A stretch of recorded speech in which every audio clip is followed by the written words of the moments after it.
नमस्कार दोस्तों, आपका मेरे YouTube चैनल केन क्लासेस पर बहुत बहुत स्वागत है। दोस्तों, आज मैं आपके सामने संविधान से रिलेटेड कुछ इम्पोर्टेंट क्वेश्चन लेकर आ रहा हूं।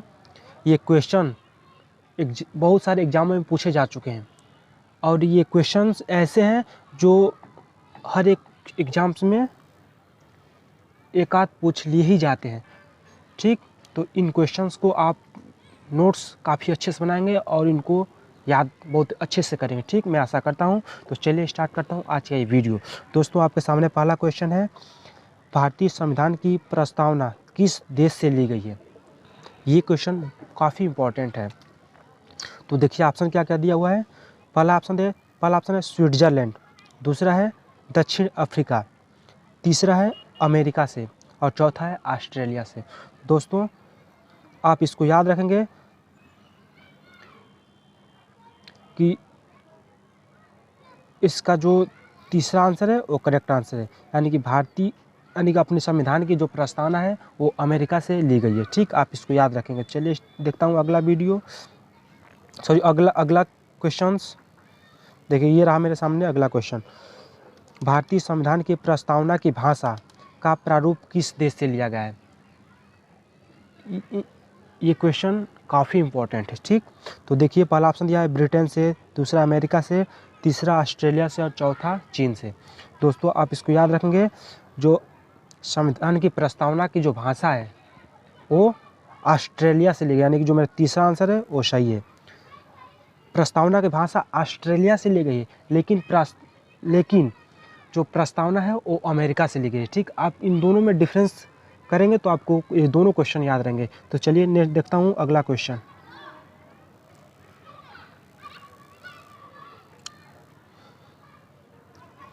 भारतीय संविधान की प्रस्तावना किन की देन मानी जाती है?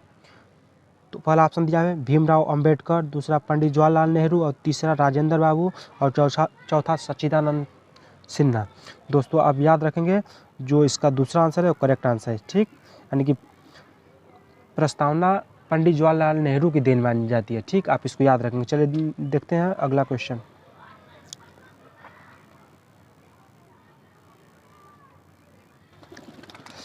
भारतीय संविधान सभा के अस्थायी अध्यक्ष किसको बनाया गया था?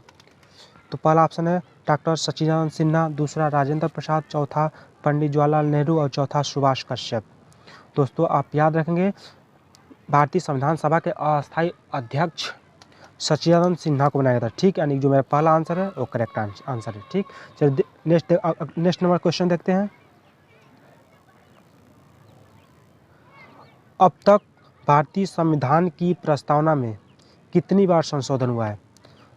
तो ये क्वेश्चन भी इम्पोर्टेंट है। ठीक, तो ऑप्शन क्या क्या दिया हुआ है? 2 बार, दूसरा 3 बार, तीसरा 1 बार और चौथा एक भी बार नहीं। दोस्तों, आप इसको याद रखेंगे, जो प्रस्तावना में अभी तक 1 बार संशोधन हुआ है, यानी कि जो मेरा तीसरा आंसर है वो वही करेक्ट आंसर है। ठीक, ये जो प्रस्तावना में संशोधन हुआ था वो इंदिरा गांधी के समय में हुआ था। आप इसको भी याद रखेंगे। ठीक, एक अभी तक संविधान की प्रस्तावना में मात्र 1 बार संशोधन हुआ है। आप इसको काफ़ी अच्छे से ध्यान रखेंगे। चलिए देखता हूँ अगला क्वेश्चन।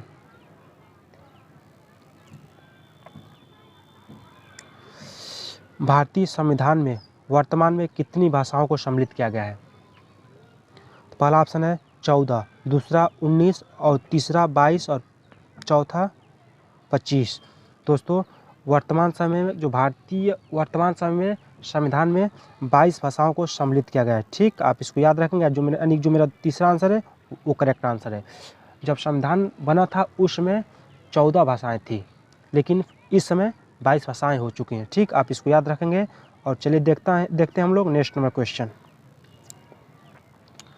भारतीय संविधान की किस अनुसूची में पंचायती राज को सम्मिलित किया गया है?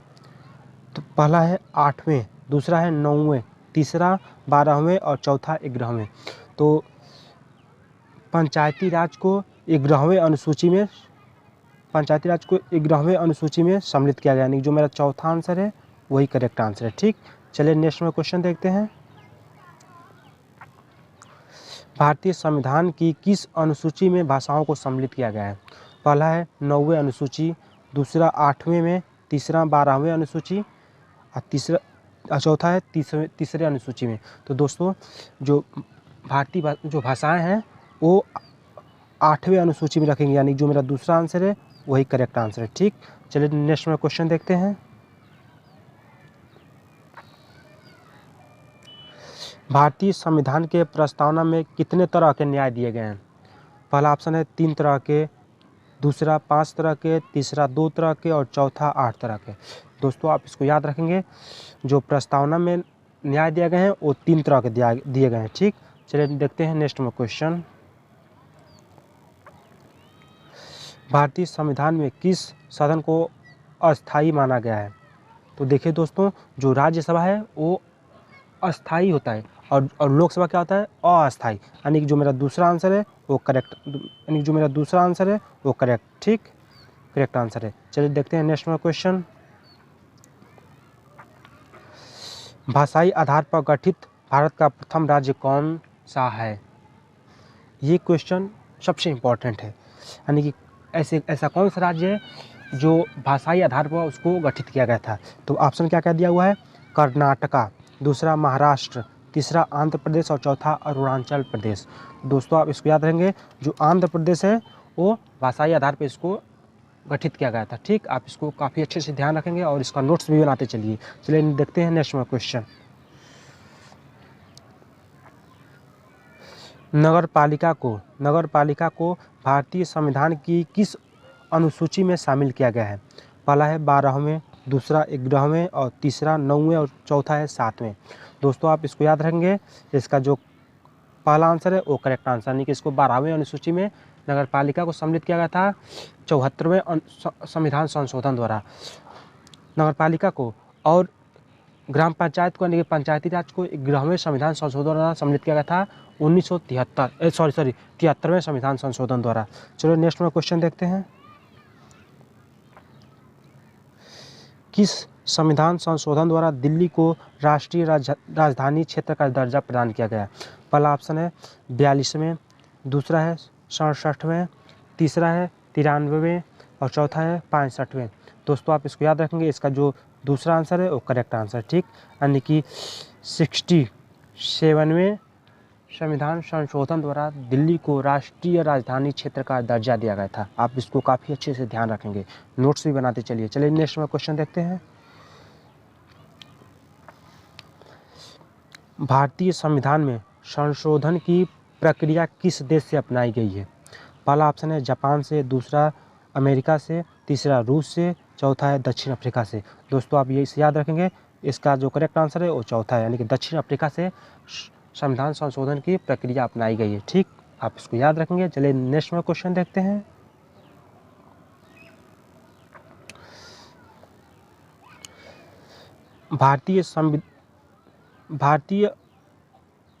भारतीय संविधान के नीति निर्देशक तत्व किस देश से लिया गया है? पहला ऑप्शन है आयरलैंड, दूसरा कनाडा, तीसरा जर्मनी, चौथा ब्रिटेन। तो जो नीति निर्देशक तत्व हैं वो आयरलैंड के संविधान से लिए गए हैं, आप इसको याद रखेंगे। चलिए नेक्स्ट में क्वेश्चन देखते हैं। भारतीय संविधान के किस संशोधन में प्रस्तावना में समाजवादी, पंथ निरपेक्ष तथा अखंडता शब्द जोड़े गए हैं? तो दोस्तों आप पहले वीडियो में देखें कि प्रस्तावना में अभी तक एक बार संशोधन किए गए, वो 42वें संशोधन था। ठीक, इंदिरा गांधी के समय में, तो उसी समय प्रस्तावना में 3 शब्द जोड़े गए थे, समाजवादी, पंथ निरपेक्ष और अखंडता, यानी कि जो मेरा करेक्ट आंसर है वो पहला आंसर है। ठीक, यानी कि 42वें। ठीक, अब इसको ध्यान रखेंगे। चलिए नेक्स्ट में क्वेश्चन देखते हैं। भारतीय संविधान सभा में संचालन समिति के अध्यक्ष कौन थे?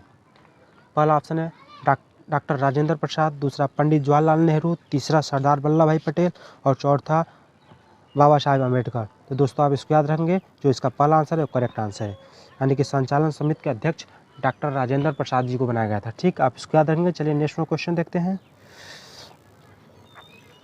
भारतीय संविधान सभा में प्रारूप समिति के अध्यक्ष कौन थे?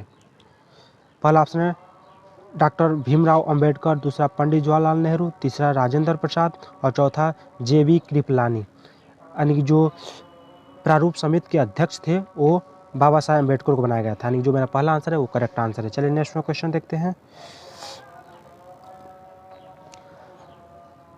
भारत के प्रथम रक्षा मंत्री कौन थे? तो पहला ऑप्शन है जगजीवन राम, दूसरा वल्लभ भाई पटेल, दूसरा बलदेव सिंह और चौथा है CH भाभा। यानी कि जो भारत के प्रथम रक्षा मंत्री थे वो बलदेव सिंह थे। यानी कि जो मेरा तीसरा आंसर है वो करेक्ट आंसर है। ठीक, चलिए नेक्स्ट में क्वेश्चन देखते हैं। चलिए नेक्स्ट में क्वेश्चन देखते हैं। भारत में पहला परिसीमन आयोग कब गठित किया गया था? तो पहला ऑप्शन दिया है 1962, दूसरा 1952, तीसरा 1947 और चौथा 1955। दोस्तों आप इसको याद रखेंगे, जो भारत में पहला परिसीमन आयोग गठित किया गया था वो 1952 में। यानी कि जो मेरा दूसरा आंसर है वो करेक्ट आंसर। ठीक, 1952, आप इसको ध्यान रखेंगे। चलिए नेक्स्ट में क्वेश्चन देखते हैं। भारत में नीति आयोग का अध्यक्ष कौन होता है? तो पहला ऑप्शन है प्रधानमंत्री, दूसरा राष्ट्रपति, तीसरा उपराष्ट्रपति और चौथा है गृह मंत्री। तो भारत में नीति आयोग का जो अध्यक्ष होता है वो होता है प्रधानमंत्री। यानी कि मेरा पहला आंसर करेक्ट आंसर। चलिए नेक्स्ट में क्वेश्चन देखते हैं।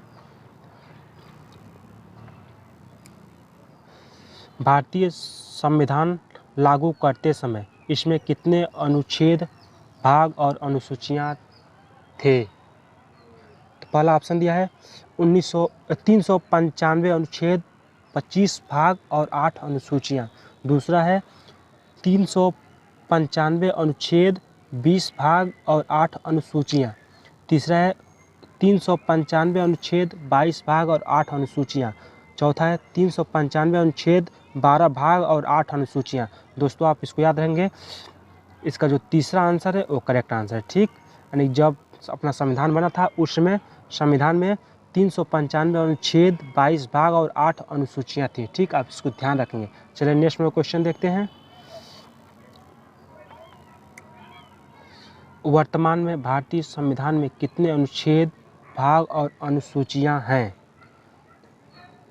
इसका पहला ऑप्शन क्या दिया हुआ है 450 अनुच्छेद, 25 भाग और 12 अनुसूचियां। दूसरा है 448 अनुच्छेद, 29 भाग और 12 अनुसूचियां। तीसरा है 445 अनुच्छेद, 25 भाग और 15 अनुसूचियां। चौथा है 448 अनुच्छेद, 25 भाग और 12 अनुसूचियां। दोस्तों आप इसको याद रखेंगे, जो इसका चौथा आंसर है वो करेक्ट आंसर है। यानी कि वर्तमान में भारत के संविधान में 448 अनुच्छेद, 25 भाग और 12 अनुसूचियां हैं। ठीक, आप इसको ध्यान रखेंगे, यानी चौथा आंसर है इसका करेक्ट आंसर है। चलिए नेक्स्ट में क्वेश्चन देखते हैं। भारत में पहली बार किस वर्ष संविधान दिवस मनाया गया था? पहला है 26 नवंबर 2000, दूसरा है 15 नवंबर 2014, तीसरा है 26 नवंबर 2015 और चौथा है 26 नवंबर 2018। तो देखिए दोस्तों, जो इसका तीसरा आंसर है वो करेक्ट आंसर। ठीक, यानी कि भारत में पहली बार संविधान दिवस 26 नवंबर 2015 को मनाया गया था। ठीक, यानी जो मेरा तीसरा आंसर है वो करेक्ट आंसर। चलिए नेक्स्ट में क्वेश्चन देखते हैं। किस भाग को संविधान की आत्मा कहा जाता है? पहला है नीति निर्देशक तत्व को, दूसरा मौलिक अधिकार को, तीसरा प्रस्तावना को और चौथा अनुच्छेद 52 को। दोस्तों आप इसको ध्यान रखेंगे, जो संविधान की प्रस्तावना को संविधान की आत्मा कहा जाता है। ठीक, यानी जो मेरा तीसरा आंसर है वो करेक्ट आंसर। ठीक, आप इसको ध्यान रखेंगे। चलिए नेक्स्ट में क्वेश्चन देखते हैं। पंचवर्षीय योजना की अवधारणा किस देश के संविधान से प्रेरित है? तो ऑप्शन क्या क्या दिया हुआ है सोवियत संघ, दूसरा जापान, तीसरा चीन और चौथा अमेरिका। दोस्तों आप इसको ध्यान रखेंगे, जो पंचवर्षीय योजना की अवधारणा है उस सोवियत संघ से लिया गया है। ठीक, सोवियत संघ यानी कि रूस, आप इसको भी ध्यान रखेंगे, सोवियत संघ को ही वर्तमान में रूस बोला जाता है। ठीक दोस्तों, अगर ये वीडियो आपको अच्छा लगा हो तो आप मेरे चैनल को सब्सक्राइब कर सकते हैं, मेरे वीडियो को लाइक कर सकते हैं और शेयर कर सकते हैं। दोस्तों आपका एक एक लाइक मेरे लिए बहुत इम्पोर्टेंट होगा, ठीक। तो आप मेरे वीडियो को ज़रूर लाइक करें अगर आपको वीडियो अच्छा लगा तो, और मेरे चैनल को सब्सक्राइब करें और मुझे सपोर्ट करें। जय हिंद, जय भारत।